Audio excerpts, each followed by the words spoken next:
बिस्मिल्लाहिर्रहमानिर्रहीम। अस्सलाम वालेकुम। मैं हूं अली हुसनैन। आप देख रहे हैं मेरा Facebook and YouTube channel. Faizabad धरना, सुप्रीम कोर्ट के अहम रिमार्क्स। क्या जनरल फैज़ इस मामले पे गिरफ्तार होने जा रहे हैं? फयाद चांद की एंकर के साथ बदतमीज़ी, क्या ये आज भी उसी मिनिस्ट्री वाले मूड में हैं या क्या रीज़न है क्यों उन्होंने वो शो में बदतमीज़ी की और शो छोड़कर चले गए? अफगान शहरियों को मुल्क बदरी, और इसमें भी कुछ खबरें आ रही हैं कि कुछ जाली वीडियोस बनाई गई हैं। कितने लोग कुबे बदर, इस पर भी तफसीली बात करते हैं। IMF का जो एक वक्त आ रहा है पाकिस्तान में, अगली किस्त के हवाले से इस पर गवर्नमेंट से बात करेगा, तो इस पर भी एक तफसीली नज़र रखते हैं। सबसे पहले बात करता हूँ फयाद चौहान की। उन्होंने कल शायद एक शो में फारिया अदरीस साहब हैं, बहुत पुरानी एंकर हैं, उनके साथ बैठे हुए थे, और जहां वो एक सिंपल सा सवाल था। उन्होंने कहा जी आपकी पार्टी दो हिस्सों में है, एक पार्टी चाहती है कि नून लीग के साथ सीट एडजस्टमेंट कर लें, इत्तेहाद कर लें, दूसरी जो है वो इस चीज़ पे नहीं आ गई। तो वाकई क्योंकि यहाँ अब जो भी लोग आए हुए हैं वो हर कोई अपने अंदर एक कहते हैं कि पूरा कायद समझ रहा है कि मैं ही पार्टी का करता धरता हूँ। तो वो फयाज जहान इस बात पे गुस्सा हो गए कि ये आपकी ख्वाहिश हो सकती है। हो सके जी फरिया अदरीस ने कहा जी मेरी ख्वाहिश नहीं है, आप ऐसा करें कि आपको मैं बयान सुना देती हूँ डोगर साहब का। वो इन्होंने बाकायदा स्टेटमेंट दी है जिस पे वो दोबारा एतराज़ करना शुरू हो गए, जिस पे वो लड़ पड़े। तो वो आप मुझे बोलने नहीं दे रही, काफ़ी कहते हैं ना वो तू मदा होने लगी। तो देखा जाए तो फयाज चौहान तो पहली बात है कि इस प्रोग्राम में अकेले ही गेस्ट थे, उनके साथ कोई मेहमान नहीं था, क्योंकि वो पिछले कई अरसे से आपको पता है वो उनकी ख्वाहिश होती है कि वो सोलो ही बैठें, ना कि उनके साथ कोई गेस्ट आए। अभी भी क्योंकि ये 2012-13 में जब PTI में शामिल हुए थे, आपको पता है ये सब पहली दफ़ा ये जमात इस्लामी से शिफ्ट होकर PTI में आए। PTI ने इनको बड़ी इज्जत दी, 2 दफ़ा इनको मिनिस्टर बनाया, 2 दफ़ा। पहली दफ़ा भी जब मिनिस्टर बने तो अपनी बदज़बानी की वजह से मिनिस्ट्री से हाथ धोना पड़े। बाद में ये दोबारा फिर PTI ने इनको मिनिस्ट्री का मौका दिया, फिर वही बदज़बानी की।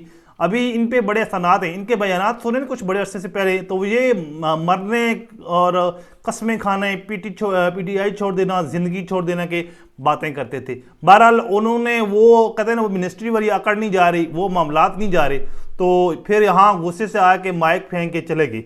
इस तर्ज अमल से पहली बात तो जो इनकी जो इस्तेकाम पार्टी की जो भी अभी पिछले अरसे से प्रेस कॉन्फ्रेंसें हो रही हैं, जो कायदीन नए जो लोग PTI के तोड़ के इसमें शामिल किए जा रहे हैं, तो जो भी प्रेस कॉन्फ्रेंस होती है तो उसमें इस्तेकाम पार्टी की मुलाकातें होती हैं अलीम खान से और जहांगीर तरीन से, फिर कुछ कायदीन के साथ बैठ के वो मीडिया टॉक भी करते हैं, लेकिन फयाज चांद को कहीं भी आपको नज़र नहीं आएंगे।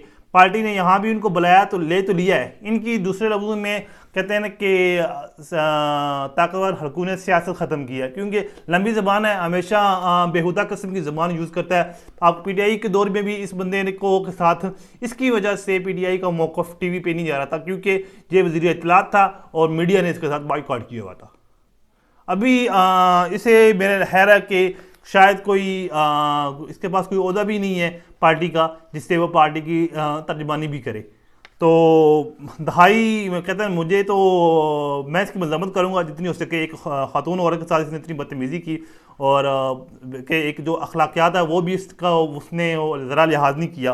दूसरा जो फैज़ाबाद का धरने का जो एक पटिशन नवाज शरीफ ने अबसार आलम के ज़रिए जमा करवाई है, वो दूसरे तरीके से आ रहे हैं। जनरल फैज़ पे वो पहले डायरेक्ट तनकीद करते थे, वहाँ मना किया। इनके जहन में जनरल फैज़ लेकिन नवाज शरीफ पे अभी ये फैज़ाबाद का धरने का सारा मलबा जनरल फैज़ के ऊपर डालना चाहते हैं। अभी चीफ जस्टिस के जो रिमार्क्स आए थे बड़े सख्त किस्म के, वो तारिक कादरी को कहते हैं ना, मुझे लग रहा है कि शायद वो लाइक नहीं करते जिस तरह से उनके रिमार्क्स थे। तो चीफ जस्टिस ने कहा है कि एक कनेडियन शहरी पाकिस्तान आता है तो वो पाकिस्तान का सारा निज़ाम नीचे से ऊपर करके फिर वापस चला गया है, तो इतना ही हमदर्द था तो वो पाकिस्तान ही में रहता।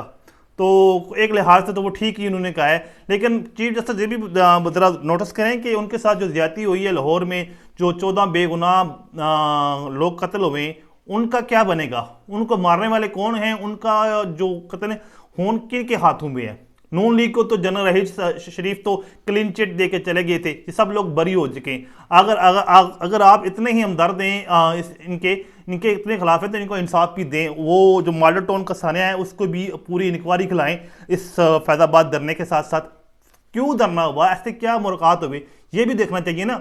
आप सिर्फ उसकी सहूलतकारी देख रहे हैं जनरल फैज़ को बसाने के लिए, किसी तरीके से जनरल फैज़ हमारे शिकंजे में आ जाए। बाकी आप ताल्लुकाती पाकिस्तान आने वाला नहीं है, चाहे आप उस पर कोई उस पर पाबंदी लगाएं उसकी जमात पे पाबंदी बंद कर दें। उसके लाहौर में जितने भी यूनिवर्सिटी अदारे हैं, तो फिर तो मज़ा आता है कि आपने एक ताकतवर चीफ जस्टिस दें। लेकिन आप ये कुछ भी नहीं करेंगे। आप देखिएगा 2-3 दिन बाद इसकी जो समात का रिजल्ट आएगा, एंड पे आप वो जनरल फैज़ को बीच में ले आएंगे। दूसरा, IMF का भी एक वफद कल आ रहा है पाकिस्तान में। तो गवर्नमेंट पाकिस्तान तो बड़ी कह रही है हम बड़े उम्मीद हैं जी, हमने बड़ा होमवर्क पूरा कर लिया, जो टारगेट्स हमें दिए गए थे वो हमने पूरा कर लिया है। 70 करोड़ की ऑलमोस्ट 72 करोड़ डॉलर्स की ये किस्त इस निगरान सेटअप को मिलनी है। तो उसमें उन्होंने एक शर्त रखी थी इलेक्शन की।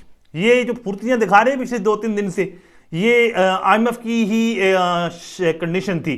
तो उनको ये किस्त लेने के लिए कर रहे हैं। अभी फाइनल डेट अनाउंसमेंट नहीं की उन्होंने, कह रहा जी इस अरसे में कराएंगे, 28 तक हो सकता है, होगा नहीं 28 फरवरी को। लेकिन मुझे लग नहीं रहा ये किस्त लेने के चक्कर में किसी तरीके से किस्त मिले फिर इलेक्शन आगे डिले कर देंगे। लेकिन ये अभी तो कल वक्त आएगा IMF का, तो फिर ही पता चलेगा कि IMF इनके से बातचीत करने के बाद ही रिजल्ट निकलेगा वो उनको किस्त देता है या नहीं देता।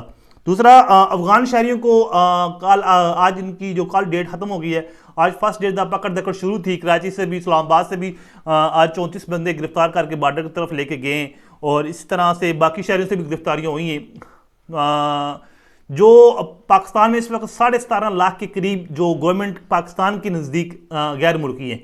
UN कह रहे हैं कि शायद 22 लाख लोग हैं जो गैर कानूनी तौर पर पाकिस्तान में रह रहे हैं।